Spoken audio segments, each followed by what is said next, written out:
Hey Emma, okay, so I'm going to show you really quickly here how to create a works cited entry from this article you're using. Okay, so let me share the screen here really quick with you.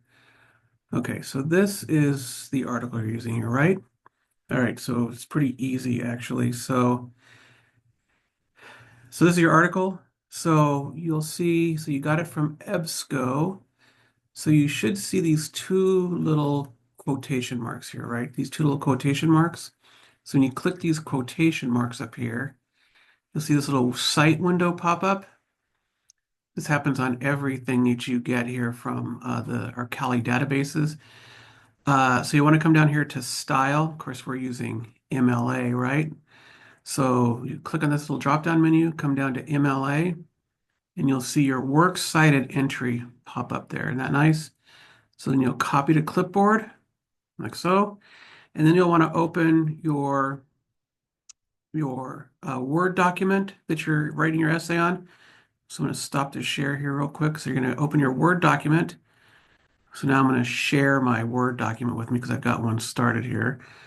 So I'm going to share my Word document. So this is the essay I'm working on. So we're going to imagine this is your essay, right? So now I'm going to copy and paste my Word document. So this is now that works cited entry that we just copied. Okay.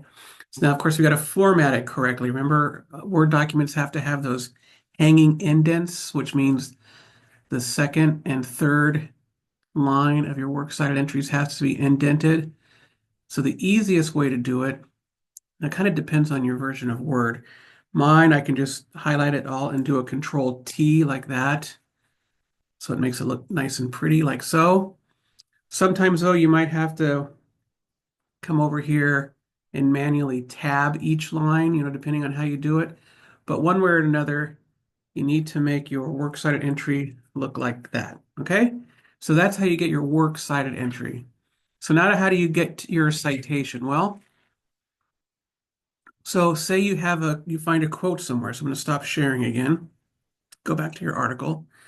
So I'm going to go back and share your article again if I can find it somewhere. Here it is. So here's the article. So say I find a good quote here. I actually found one on, say, page 22, for example. See the page numbers up here, 20, 21, 22. And I find a quote. And say I'm just going to imagine maybe this quote right here. I like this quote, and maybe I'm going to use this quote in my paper. Okay? So I'm going to use this quote. So how do I cite it? So I'm going to go back to my paper. All right, remember what that quote says? I'm going to get tested on it. So I'm going to go back to your paper. So I'm going to share. Whoops, hang on. Not very good at this sharing stuff. So I'm going to share your paper. So this is the quote I just had. So remember this one? Here's the quote. The reticular formation continues with the midbrain and connects with the parts of the hypothalamus and thalamus. So remember, so you want to introduce the quote. So I'm going to say something like, according to the article, right? This is the name of the article, Basic Anatomy of Physiology and Sleep. So I might say something like, according to the article, Basic Anatomy and Physiology of Sleep, retired Major Suzette Marie Isaacs, that's the author's name, explains that. And here's my quote. And remember, I want to put the page number at the end of it. So remember what page number that was on? Remember, it's got to be between pages 18 and 38. Let's see, I think it was on 22, but let's just double check. So I'm going to stop the share again. Go back to your article. Go back to this. So page 22. So we'll go back to 20. We'll go back to your paper here. And we'll just put a 22 at the end of it. So it'll look like that.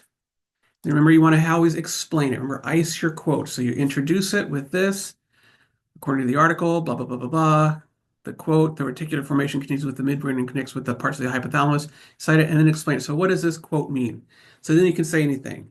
You might say something like, the author suggests that, you know, sleep functions work best while people are sleeping or whatever. I don't know. I'm just kind of making this up here, but you should always have something before the quote and something after the quote, right? You're introducing the quote and then you're explaining the quote. We call it icing a quote. But anyway, so that should be a pretty good quote there. Okay. So this is how you have your works cited entry, and this is how you cite it from within the text. Okay. I hope that makes sense. If you have any questions, let me know. All right. Have a great day, and we will chat with you later. Take care.